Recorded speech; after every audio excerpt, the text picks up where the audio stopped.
Hello, welcome. The Work of the Empath podcast intends to be a fertile oasis in difficult places. May you hear and receive exactly what you need.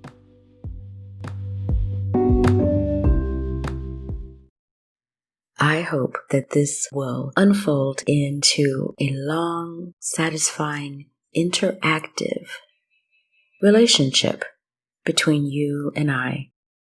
And so, that being the case, let's just open it and start with candor. There are a lot of animals around me, and you may hear things from birds to insects and definitely yapping dogs. I won't be able to control that. I don't live in studio quiet. So I just wanted to just acknowledge it right away that that's going to probably be a part of the backdrop of my soundscape.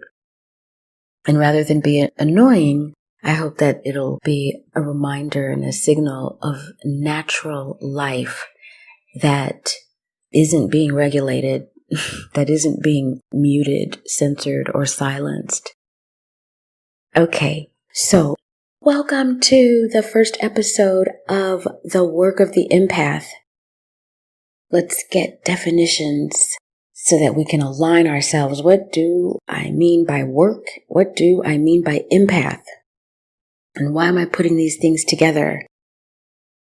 By work, I mean energy or effort exerted.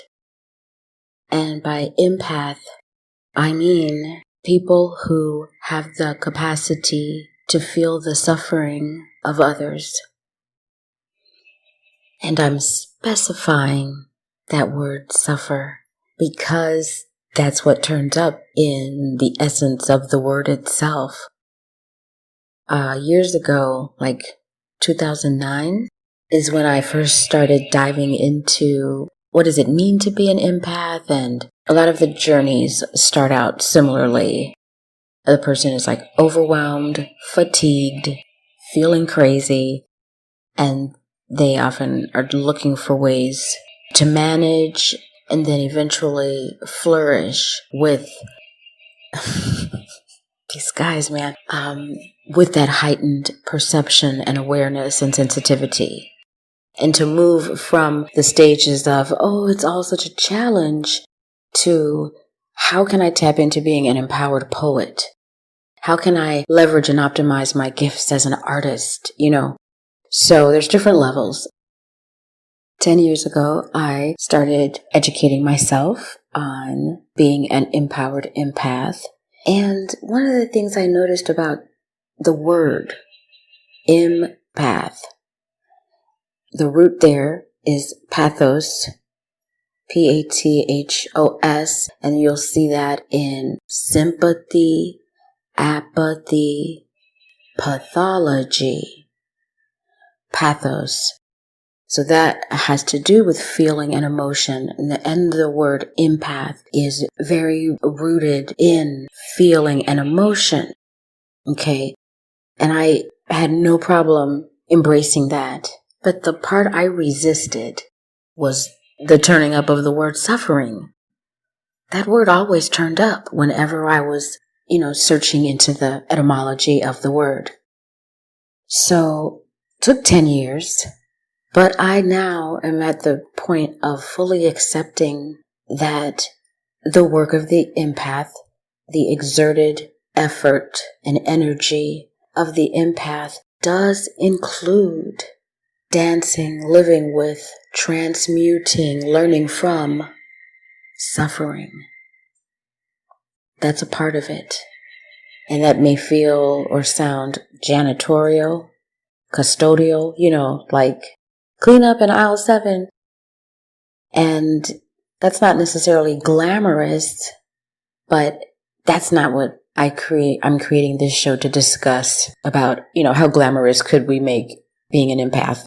It's actually about what is the true core and function of our being. And so for me, I have noticed, observed, and experienced that suffering is a big, big, big part of it. It's not the only part of it, thankfully, Because, of course, we can empathically grok and tap into wonderful things as well. Joy and love and peace and all of these like higher virtues, those are ours as well to get easy access to. But the suffering piece is there. So I ultimately would say the shorthand version would be to say that the empath is the ultimate alchemist. The empowered empath is an alchemist, and she and he and they transmute lead into gold. And that's the work. I mean, really, it could be said that that's the work of all humans. I think it's especially so for the empathic human. And so, given the time that we're in right now, that would be early September 2020, I just believe more than ever that empathic leadership and empathic communication is needed on a social level in our local, national, international, all of our discourse with each other. So this show is my way of amplifying a nutrient that is essential, but I see missing from culture, from society, from our dealings with each other.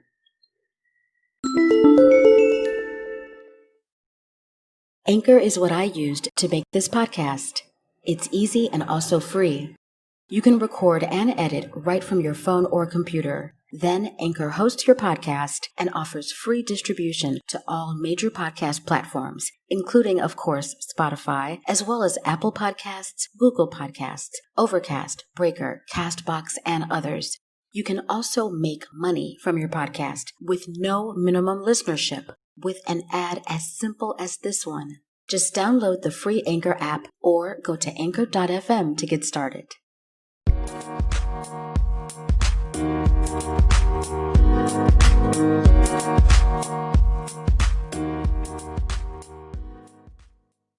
Okay, so that is a very broad and basic outline of my working definitions and my hope and intent for the show. I am going to fulfill the mission of promoting empathic leadership and empathic communication in two ways, with two strategies. One is through solo episodes, so that'll be similar to this, where I'm delivering a specific piece of information with you. And those are going to be of a varied nature. They'll be like spoken word expression, poetry, guided meditations, and this segment idea that I have, I'm calling it News from the Inside. And that really is to normalize inner life, to talk about the occurrences and the events that happen there. Some of the things that, because everything starts from there. So that's kind of like an angle and a mood that I'll be sharing. But then the other way that I'm super excited about, and this could potentially involve and include you even, is by featuring the voices of others who in some way or form themselves identify as being empathic, as being attuned to suffering, and also who have accepted, I guess, this, it's like a sense and like a calling or even a burden or a task, an opportunity, a vocation, to just accept the work that we tend to leave environments and atmospheres more clean than when we were first there. We tend to leave environments and atmospheres lighter, more clarified, more refined, more beautiful often. This is what we do. How amazing would it be if we were more aware of it and more intentional about it, and just kind of moved through life with that expectation, like that this is one of the effects of me being in my truest state. I beautify. So to have that on our awareness, it allows this thing to happen very naturally, I'm going to bring in a Rumi quote. He says, "Wherever you stand, be the soul of that place." And I modified it. Well, because back in the day, this is when we were moving around much more. So I modified it to say, for myself, wherever you walk, be the soul of that place. And I'm not going to lie, I am interested in living not just my best life, my God life. I am interested in unlearning the false limits that were programmed into my mind, into my psyche from a very young age. I am interested to see what can be done if we were to love like God. But we have to first accept that aspect within us. So I just was trying to add a little bit more insight into where I'm coming from with this suffering piece. It's not like, some kind of like scrawny, emaciated person walking up on a big boulder and they're like, I'm going to move this boulder. That's not how I'm coming to the suffering, So it's different. Okay. So hopefully I have not lost you. Hopefully I have sent a signal clear enough to be received and felt by some of you. And if that's the case, then I invite you to add your voice. Specifically, I'm asking for a sound file from you. I'm calling it a sound selfie. So you would record a voice memo of yourself answering, riffing, sharing from your heart freely of what the work of the empath is to you. How in your art or business or practice or conversations or interactions, how in your dealings with people, how in your deepest hope, how in your sleepless night is empathy working in you, through you? What role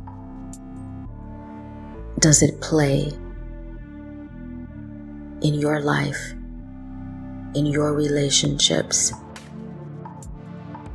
What does a day feel like when it's missing? What do you like when it's in short supply? What are the things that you do to amp it up? How do you tap into it and access it yourself? This doesn't have to be rushed. I invite you to make your sound selfie as long as 30 minutes and at least 10. This is a chance for you to share a soliloquy, a deep dive monologue with no interruption, with no distraction. Your flow just goes unhindered for as long as you need to express this very important message about the role of empathy in your life and business and art and relationships. And it may seem strange for me to ask for a sound selfie as opposed to the more traditional interview, and I'll tell you why. Asynchronous bonding. asynchronous bonding. What? Another way to put that would be power using WhatsApp. Over the last 2 or 3 years, I made a strange discovery with a handful of my friends. And we would use WhatsApp, we do talk live, okay? So I'm not trying to say I never talk to my friends live, but there was this ping pong thing that started between us. So a friend would leave a voice message for me, and then at my convenience, when I'm able to, I would respond, and then we would just go back and forth like that. And in some of these instances with some of these friends, these messages grew and they got longer and longer and went from maybe being 1 or 2 minutes, like Facebook conditions you for 1 minute for a voice message. And then WhatsApp, you can go a little longer. It turns out you can go, my friends and I, we have gone up to like 27, 28 minutes. And that might seem and sound like so strange, but again, I'm taking it back to this, what I said, asynchronous bonding. Because the same amount of courtesy and focused attention is being given, but in these different ways and blocks. And so as a result, when you are sharing and you're doing it, it becomes kind of like a luxurious experience because you can finish your thought. You're not interrupted. You don't have to hold your idea and then the conversation goes off somewhere else and then you just toss it aside. So you show up in a conversation with someone differently than you do if you're talking to yourself. And how often do you get the chance to talk to yourself? So this was the discovery that I was making in these ping pong messages with friends, and knowing that on the other end was an intelligent and loving and caring witness, so that the things that were being said and shared, they're not just going off into the ether. A beautiful and deeper kind of self-discovery often happens. And sometimes genius or brilliance gets fallen out of mouths. It happens. So I wanted to curate that. I wanted to prompt and cause that to happen on a regular basis, because it'll be helpful and inspiring to have a collection of empathy in action, to know that there's a repository where we can see living examples of artists and healers, teachers, voices, humans that are expressing and sharing and radiating this needed vibration at this needed time. Will you be one of those voices? This is your official invitation to send me your sound selfie as an MP3 file to podcast@EmpathicWriter.com. Please be sure to include your name, your website, if you have one, and any social media handles that you would want included. The most important part of the recording, which can be up to 30 minutes, is to first try to tap into the heart of empathy's role in your life. Coming from an empowered perspective, I'm not denying the challenge of being an empath, but there are already plenty enough sounds gathered along those lines. And there are not yet enough sounds gathered that voice and reverberate the beauty and power available to the empath as well.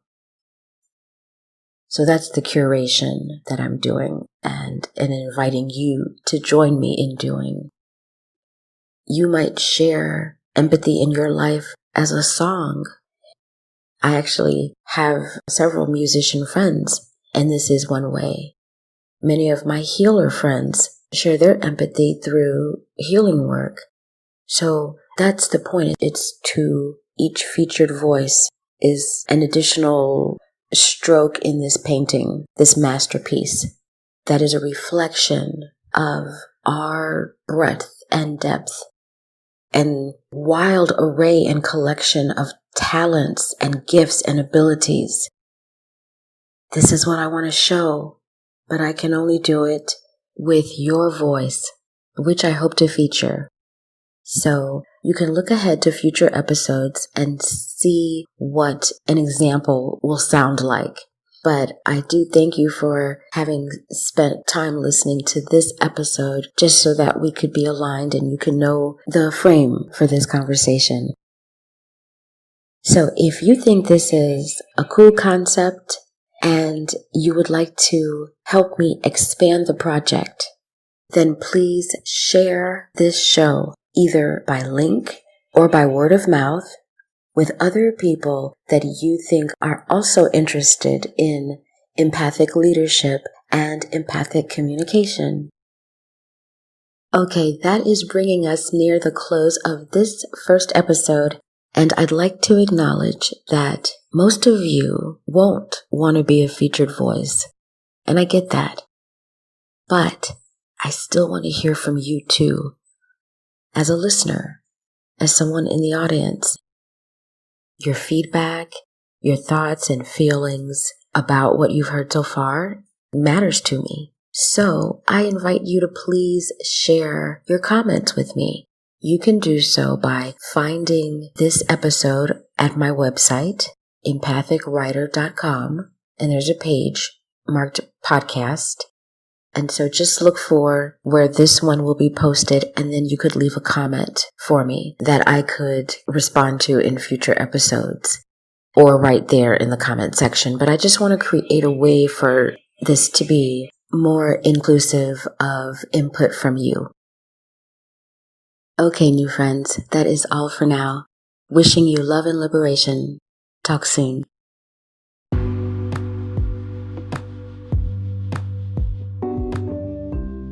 Be the cause and not the effect. Our thoughts and words, the world reflects. This show has been brought to you by EmpathicWriter.com.